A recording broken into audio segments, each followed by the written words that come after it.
নমস্কার বন্ধুরা, আজ আমি আপনাদের বড় সাইজের তেলাপিয়া মাছ দিয়ে কোনো রকম মশলা ছাড়া আলু বেগুন বড়ির পাতলা ঝোল রান্না করে দেখাবো, যেটা এই গরমে রান্না করা খুবই সোজা আর খুব অল্প সময় হয়ে যায়, আর খেতেও কিন্তু অসাধারণ স্বাদের হয়, আর গরমে খেলে শরীরও সুস্থ থাকে।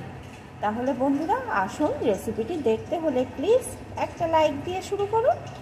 রান্নার জন্য দেখুন, এখানে আমি কিন্তু বড় সাইজের দুটো তেলাপিয়া মাছকে আগে থাকতে কেটে ধুয়ে একটু লবণ হলুদ মাখিয়ে রেখেছি। এখন আসুন বন্ধুরা, রান্নাটা শুরু করছি। প্লিজ বন্ধুরা ভিডিওটি ফুল ওয়াচ করুন, তাহলেই বুঝতে পারবেন কিভাবে আমি মশলা ছাড়া অসাধারণ স্বাদের রেসিপিটি করছি। রান্নার জন্য এখানে আমি একটা কড়াইয়ে একটু সর্ষের তেল বসিয়ে দিয়েছি। রান্নাটা কিন্তু আমি সর্ষের তেলেই করছি। দেখেছেন বন্ধুরা, আমি কিন্তু বেশিরভাগ রান্না সর্ষের তেলেই করে থাকি। আপনারা যদি চান তবে সাদা তেলেও রান্নাটা করে নিতে পারেন, কোনো রকম অসুবিধা নেই। এখন তেলটা গরম হয়ে গেছে, এখন এর ভিতরে আমি লবণ হলুদ মাখানো মাছগুলো দিয়ে প্রথমে ভেজে নেব।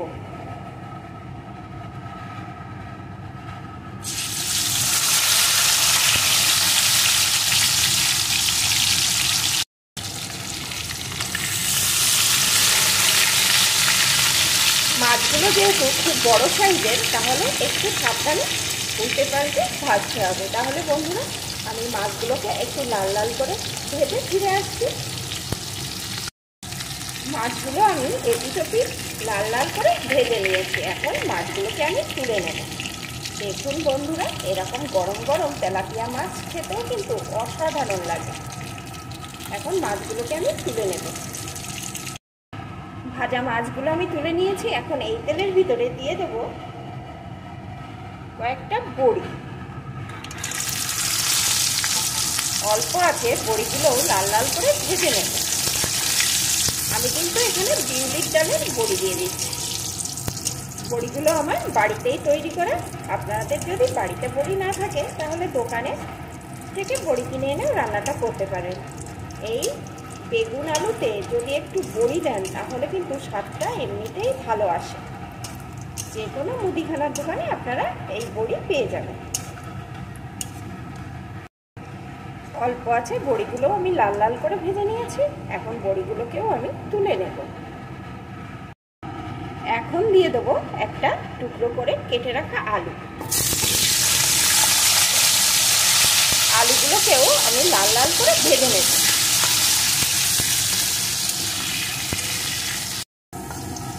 আলুগুলো এখানে সুন্দর লাল লাল করে ভেজে নিয়েছি। এখন আলুগুলোকে আমি তুলে নেব। এখন দিয়ে দেবো টুকরো করে কেটে রাখা বেগুন।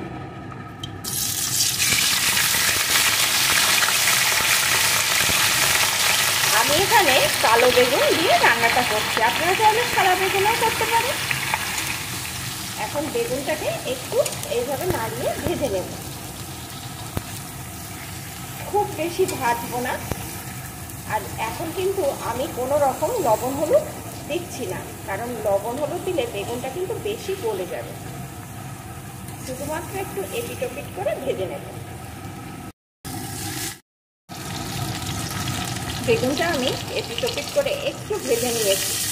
বেগুনে আমরা যতই তেল দিই না কেন বেগুন কিন্তু টেনে নেয়।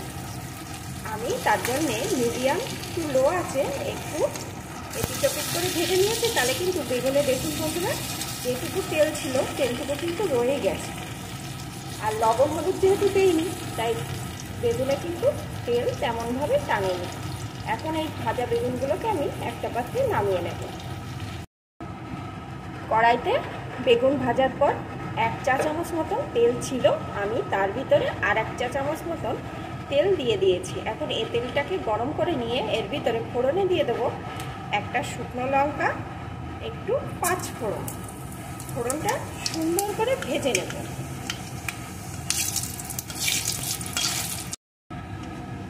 ফোড়নটা সুন্দর করে ভেজে নিয়ে এর ভিতরে দিয়ে দেবো আমি একটা পেঁয়াজ কুচি।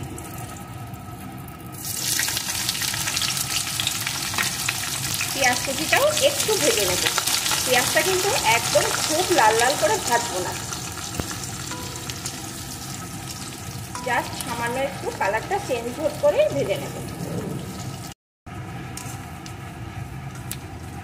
এখন আমি এর ভিতরে ভেজে রাখা আলু বেগুনটাকে দিয়ে দেব।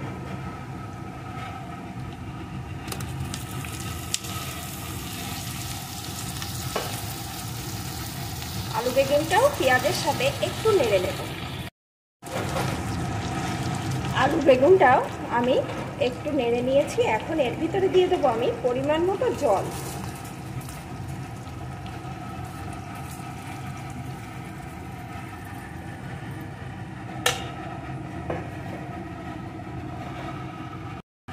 দিয়ে দেবো হলুদ গুঁড়ো, স্বাদ অনুযায়ী লবণ। এতক্ষণ কিন্তু আমি কোনো রকমভাবে লবণ হলুদ ব্যবহার করিনি, আমি কিন্তু এই ঝোলেই দিয়ে দিচ্ছি। সাথেই দিয়ে দেবো ভেজে রাখা বড়িগুলো,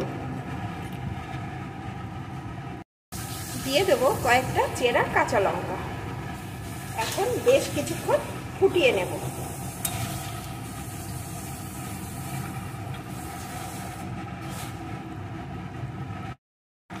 কিছুক্ষণ আমি ফুটিয়ে নিয়েছি। এখন আমি ভেজে রাখা মাছগুলোকে এর ভিতরে দিয়ে দেব।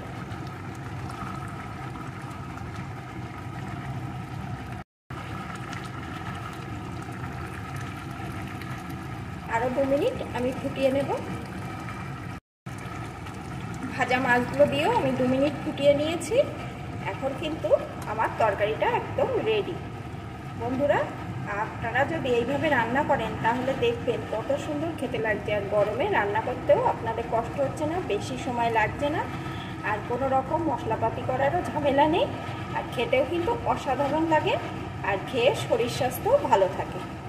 আর এইভাবে যদি সমস্ত সবজিগুলো আলাদা আলাদা করে একটু ভেজে নিয়ে রান্না করেন তাহলে এমনিতেই কোনো মশলা দেওয়ার প্রয়োজন পড়ে না।